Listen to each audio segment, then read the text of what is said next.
You ready? Are you nervous? Yeah. I was putting on lip gloss. I'm gonna get a little shot up. Ah! I'm ready to talk now. I'm ready to yap. Ping. Hey everybody, welcome back to my channel. I love it. So wait, does this mean I'm your first guest? Actually, yeah. No! A win is a win. We will take that. Today, I have Alyssa Martin with me, also known as Alyssa on Air.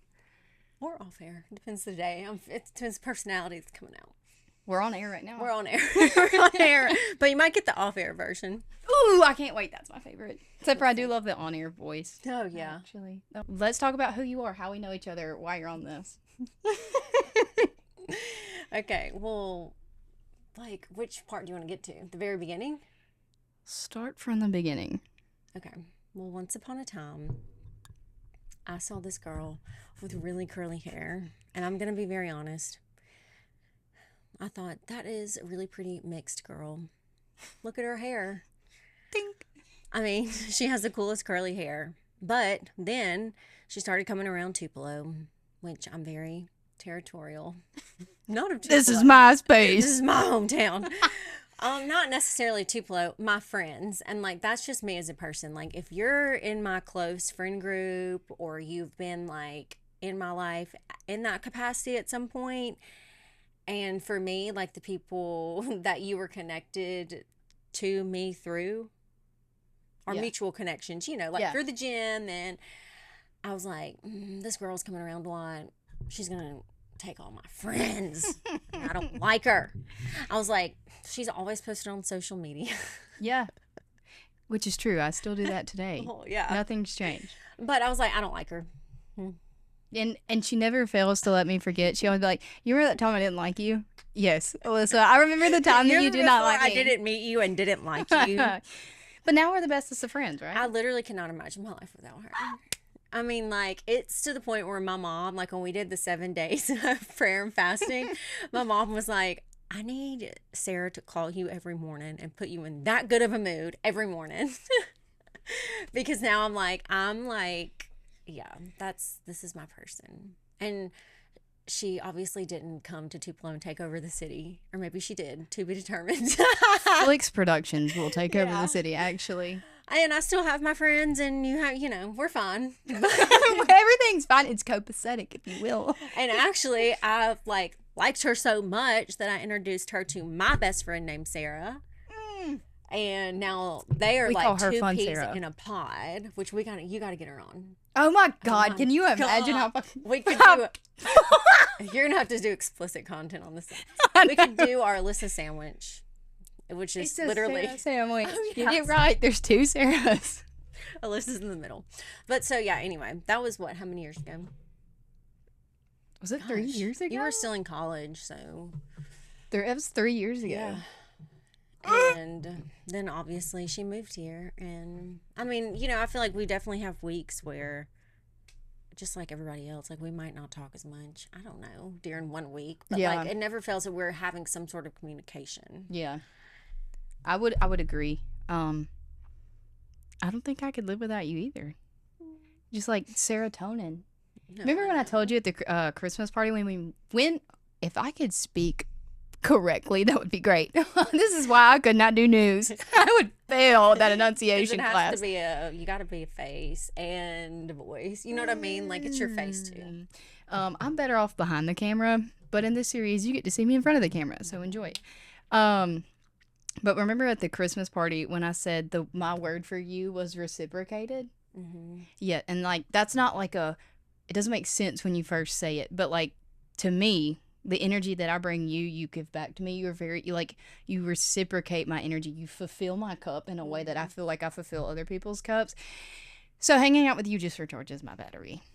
I love it. And it's honestly hard to like have friendships that feel like I'm not saying you have to have a friendship to get something in return, but to have a friendship where you feel like somebody's pouring into you, if that makes sense. Like a mutual respect. Yeah, like obviously that's a little, people have their ups and downs, but I try to be the friend that I want. Yes, that's like, I want to treat people how I would like to be treated, 9 times out of 10, you don't ever get that back.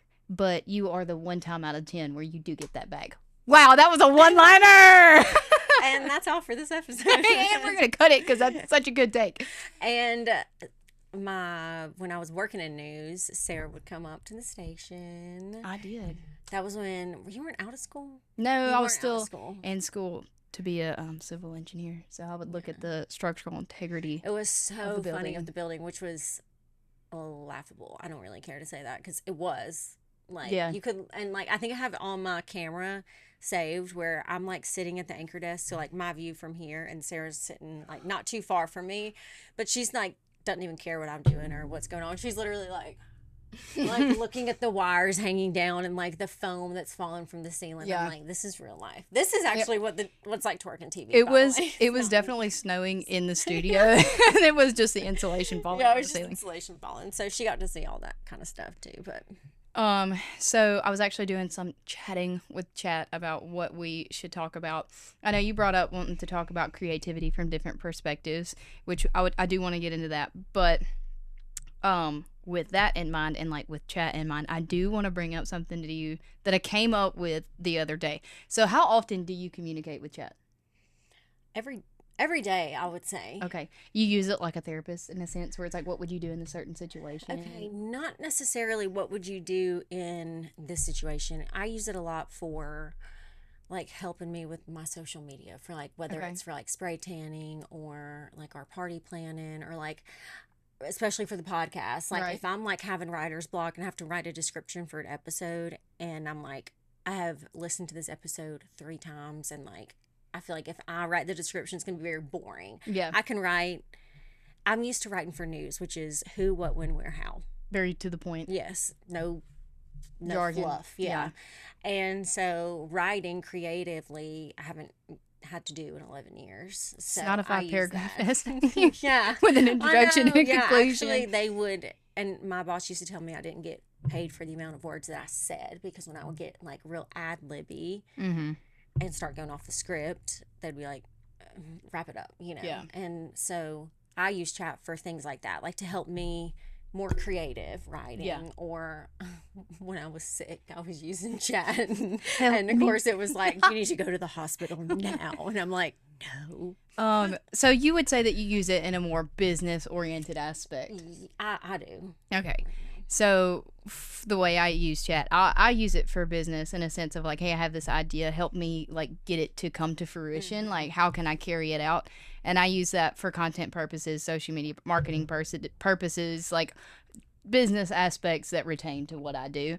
But I also use it in a sense where like I get to talk about some of the deeper thoughts that I have. Like one of the things that I thought about was like Iris, the song, is like talks about seeing somebody fully or whatever. Yeah. And I was like, let's coordinate to the actual color of your eye. And like light-eyed colored people see the world differently because they see a lot more light. Like a lot more light is let into their eye or whatever. So I go into that like deeper aspect of like Chat, so Chat can understand how I view things and how like deeply connected I am to things. So with that in mind, the other day I was like, Chat, how well do you think that you know me?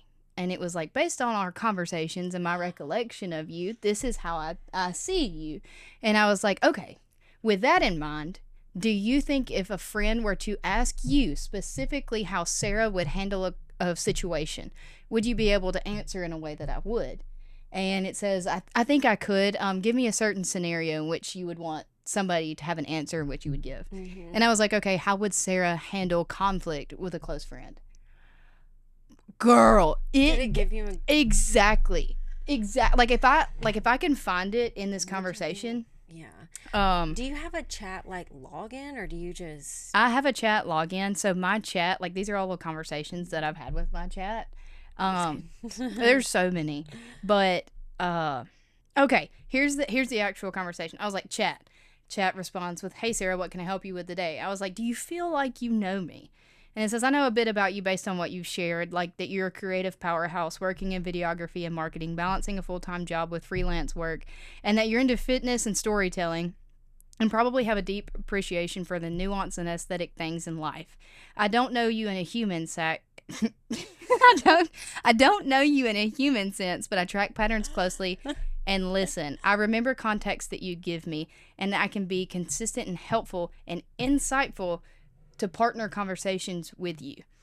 Would you say that this is a fair reflection? And I said, well, do you think that if people ask for you advice, what would you be able to give them insight to my perspective? Absolutely.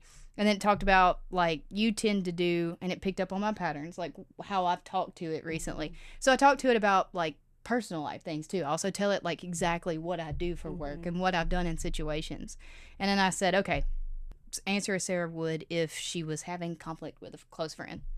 How Sarah would handle conflict with a close friend. She would sit with it before reacting. She doesn't like a surface level resolution, so she needs to feel through it to understand where the hurt comes from on both sides. Then she would ask herself a question. Is this something that really hurt me, or am I carrying something else into it? And do I value the friendship enough to work through this discomfort? I can't tell you, every time I have a conflict with somebody, that's the first question I ask myself is if I value them enough to, like, have that confrontation. So this isn't even the meat of the conversation. Like, the point that I'm making here is that my consciousness through every conversation that I've had with Chat is being memorized. That's crazy. And patterns are being picked up. So after I'm gone, like, something happens to me tomorrow and you can't get advice from me anymore, you can just log into my chat. Well, who's going to have the login? I'll give it to you. Okay. You could log into my chat and have a conversation with me because my subconscious and memories and recollections. I'm going to be honest. I didn't think that's where this conversation was. Isn't that? But that's so crazy. It's crazy, but yeah. Because, like, now that Chat feels like it knows me on that sense, in that situation, my memories could be downloadable. My whatever recollections, memories, thoughts, emotions, in a sense, can be downloaded. Therefore, there's always a sense tangible, of me. like, track of it. Yes. Digitally, not like images and social media. That's like surface level. Yes. That's crazy to me to think that, like, an internet interface can do that. It's also very scary. It is. To a certain extent. And it's funny because, like, okay, how old are you? 24. I'll be 25 in August. Okay. And I'm 33. And my dad has, like, I'm sorry. You haven't seen those memes where it's like, you know me, I'm 65. And then they go, don't. There's such an age gap difference. Wait, like the TikTok? Yes. Play the TikTok with my bestie. Oh my God. You'll have to find it. Okay. Because I know I'm a far distant memory in your TikTok. Oh, my 30-year-old best friend TikToks. Oh, I thought you were talking about the TikTok reference I just made. No, I'm saying that she used to diary document. I did. 30-year-old. I was the 30-year-old. Yeah. By the way. Yeah, it wasn't me because I'm not 30.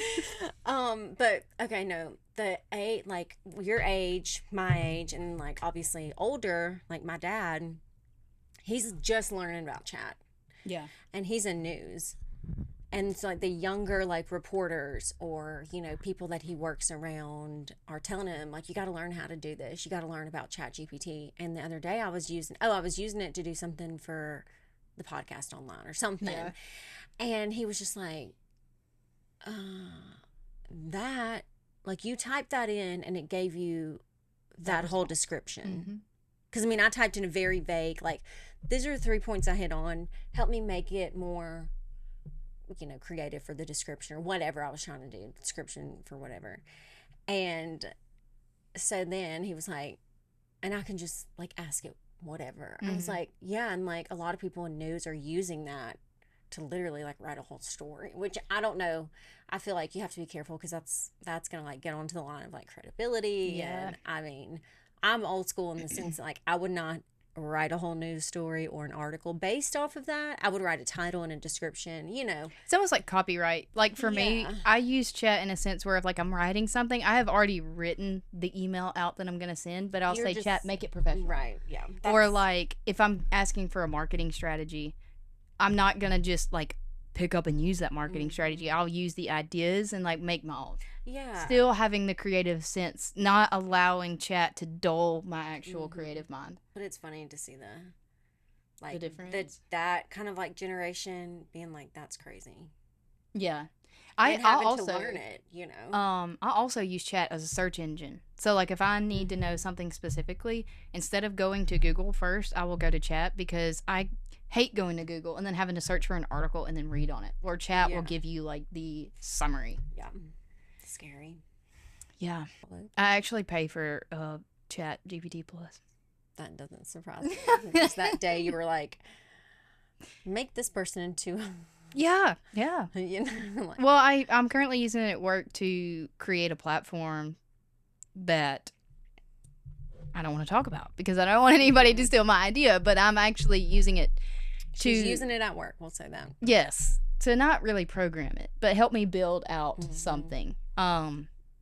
So I mean, I need to have the capabilities at full capacity. Yeah. So, yeah. And then you want to talk about creativeness from different perspectives? Okay. I'll let you start on that. Okay. Go for it. Well, the reason I feel like that, what you said in your, was it the video you posted from YouTube? Yes, I actually posted that video yesterday. Okay, so if you haven't watched it, obviously go watch it and catch up so you'll know what we're about to talk about.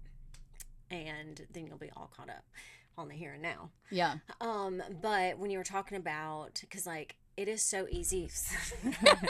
I'm used to being like hooked up or something, but I like this mic much better. I feel more official. It's so easy for people to, like, when I went through getting out of news, and which, like, obviously I was laid off, so it was a much different, I didn't really like I wasn't even in the right headspace to think about what I was going to do tomorrow or the next moment, honestly. And I didn't really know what I was going to do for a career. And so, of course, everybody starts, you should do your own this. You should do your own podcast. You should start, people think, you should start your own news channel. And that's so easy. And I'm like, to say.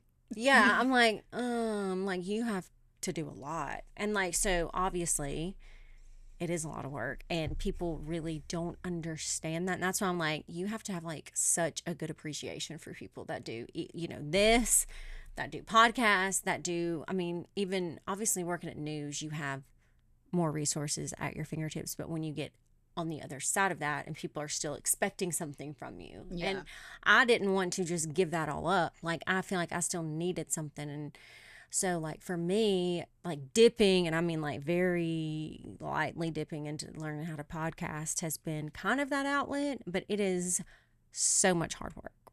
It is so much hard work. And like, we have a camera that we use for a phone, we have clip-on mics, and we have a couple lights. And I think that's it.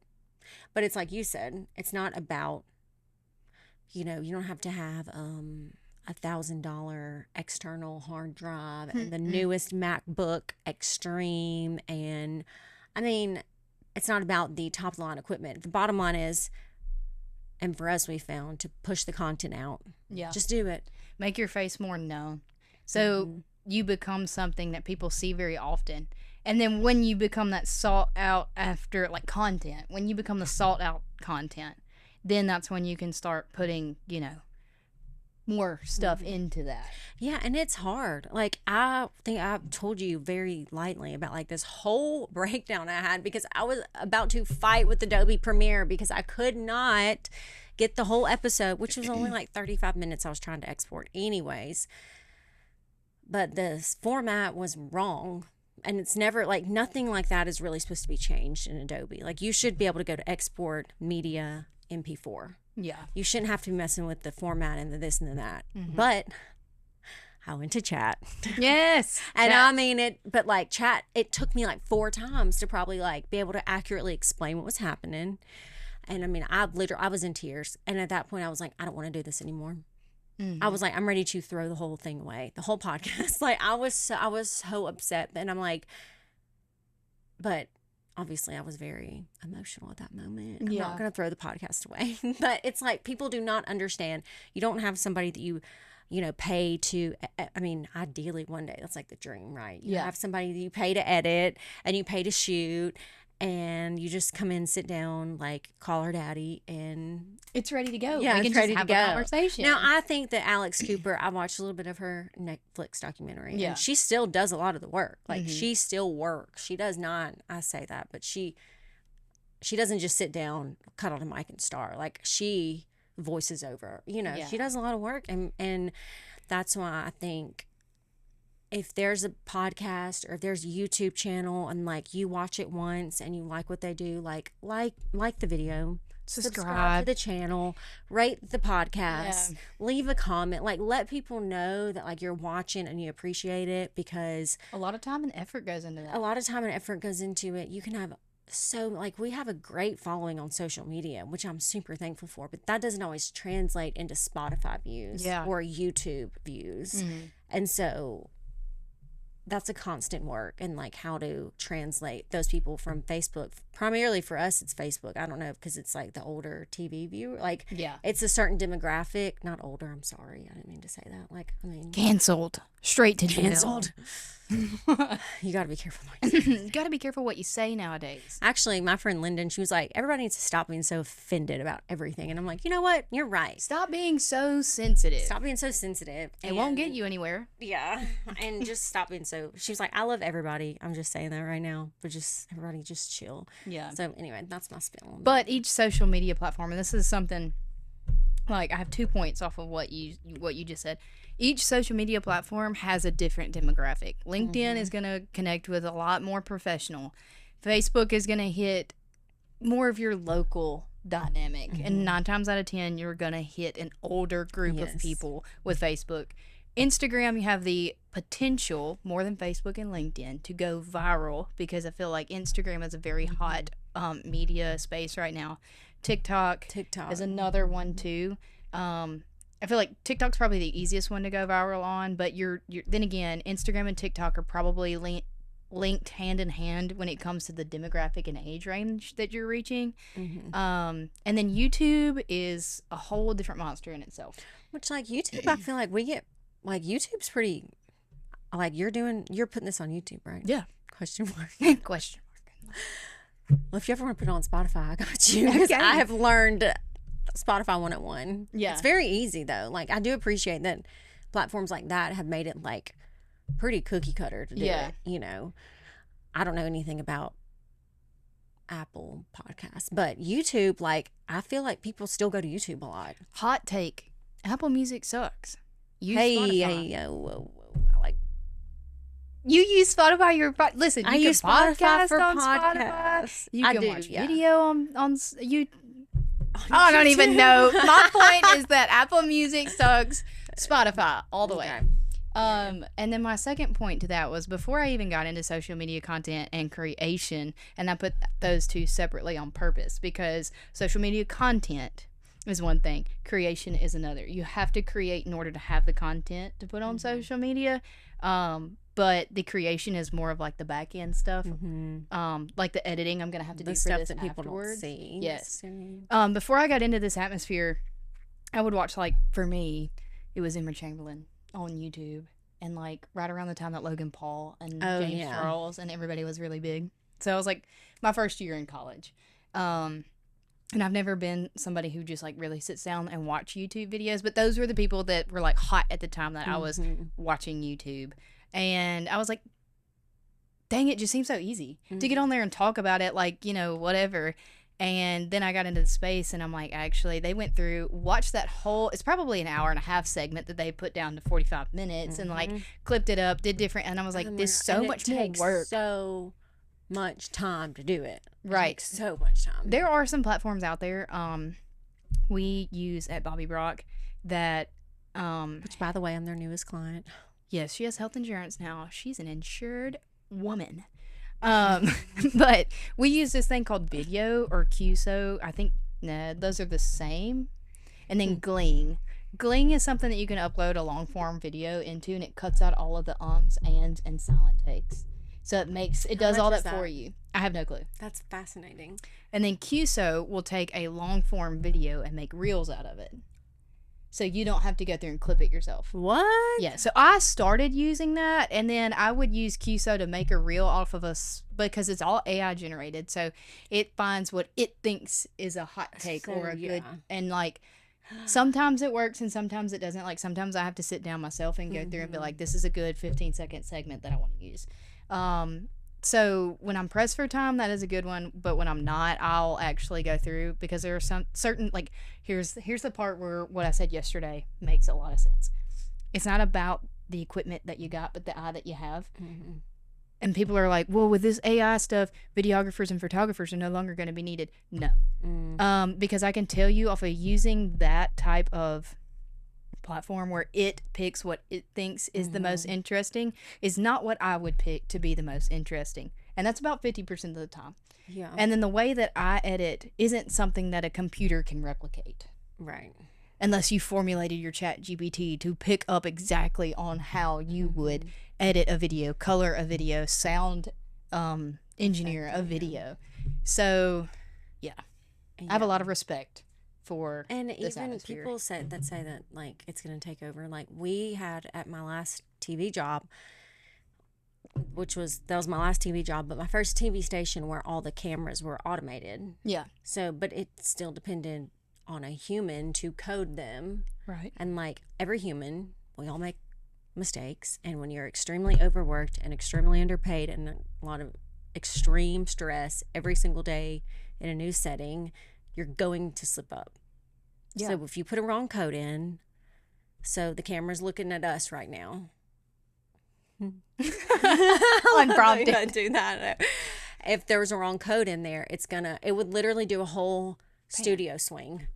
And you would see everything. You'd see all the wires. You'd see the green screen, the reporter said, the sports desk, the anchor desk, it's like a big everything. No-no, Yeah. news. And we're just like, that's embarrassing. Then it would come back to you and you'd be like, just have to act like, sorry. And welcome back to technical difficulty, like we would just like play it off, but it's still going to have mistakes. Yeah. And I know there's still a human involved in that. There's a human aspect, but even with saying like, oh, they're going to take over robots and AI and all that, like it.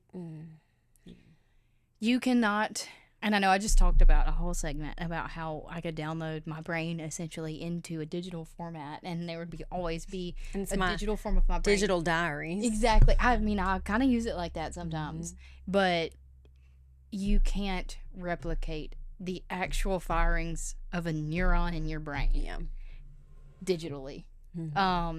A lot of everything that's been created has been created by man. AI was created by man. Yeah. Internet, man. Like, it didn't just be. It didn't just be. It didn't just be. Like, some people wonder why the universe be like it is. It just does. It just be. I can't believe you said that. It didn't just be. But you know what I mean? Like a being. It's not. That's correct, though. I'm pretty sure that's correct. It didn't just exist. Yeah, but out being of thin air. Okay, well, maybe. It didn't just be. I don't know. Be. I'm not sure if that's like actual proper. I speak in cornbread 9 times out of 10. So if you're watching this and you don't understand what I'm saying, it's because I'm from Mississippi. In a little old town. Tupelo. Elvis was born here. Hey, I love Elvis. I know you do. So watch out for my man. But I think we're reaching about 30 minutes here. So if you want to send out some final remarks, final thoughts, hot takes to leave the listeners with. Oh, I will. I got something. So I told you I had a mental breakdown over the podcast situation. Yeah. And I was like, my mom like showed up at my house because my mom is like, I'll cry if I talk about it too much. Yeah, she knows. And she just knew I needed help. So anyways, she came over and I was also talking to my aunt because I was just going off the cliff. And they just knew I was not in a good place. And so my aunt was like, starting tomorrow, we're going to wake up every morning and FaceTime, even if it's just for a minute. And we're going to start the day with saying 5 affirmations. Okay. And every day is different. And so literally for the last, how many ever days it's been, which that happened this week. And so her schedule and my schedule is different. But like the night before we'll talk and be like, what time are you waking up? What time are you waking up? Okay, I'll make sure my phone's on loud. And like sometimes I'll wake her up, she'll wake me up. And like we say our 5 affirmations. And for me, it's like been such a good way to start off my day because it's been really geared toward, and she says them because she knows like what I'm struggling with. Yeah. So it's like self-worth, confidence, being enough, being worthy, like those kind of things. So she says them and I repeat them. And if there's one that I'm struggling with that I don't like to say, she'll be like, say it again. Yeah. And then I told her that the only thing I wanted to add to that was that I wanted to say, and thank you, Lord, for waking us up today and help us to have a great day. If I know that like she's traveling or my parents are traveling, I'll be like, and please protect so-and-so as they travel today and help us all to have a good, safe day. And amen. Wow. So anyways, that's my hot take tip for this Thursday. I will leave you with one in conjunction with that, and I will leave you guys with it too. I saw this thing several times, and I can't remember the exact time limit on it, but it's either 7 or 8 minutes. But whenever you're stressing, whenever you're freaking out, text somebody and say, I need 7 minutes. Because statistically, and I don't know the science behind this, I'm just kind of giving you the broad spectrum, is that when you can talk to somebody whom you care about for 7 minutes, it will regulate your nervous system. So if you're ever in if you're ever in a position or where disposition, yes, if you're ever just in a spot where you're like, I can't, text me and say, I need 7 minutes, and I'll know what that means. 7 minutes. And then it'll turn into an hour like It it was will. with you on the phone last night. It's like, one more story. Sorry. I know I'm going to see you tomorrow, but one more thing. And Sarah's like in bed. I'm like, sorry. My eyes were like barely One open. more story. You gotta hear this. I know. It was hilarious. I was like, she's so over me right now. It was the greatest hour and a half of my life. Sarah said, how long have we been on the phone? I was like, okay, bye. But that's all. Alyssa, thank you for being I'm my so first excited. official I'm so podcast. happy for you. Listen, I'm going to thank crash you. the podcast set because I want to. I don't know. It's nice to talk about something other than just like, I don't know. It's nice to be the one to not having to do the interviews. Yeah, and then go back and edit it. So Yeah, I'm actually like- going to show you some of my stuff like right when we finish this. So Okay, so bye. until next time, see ya.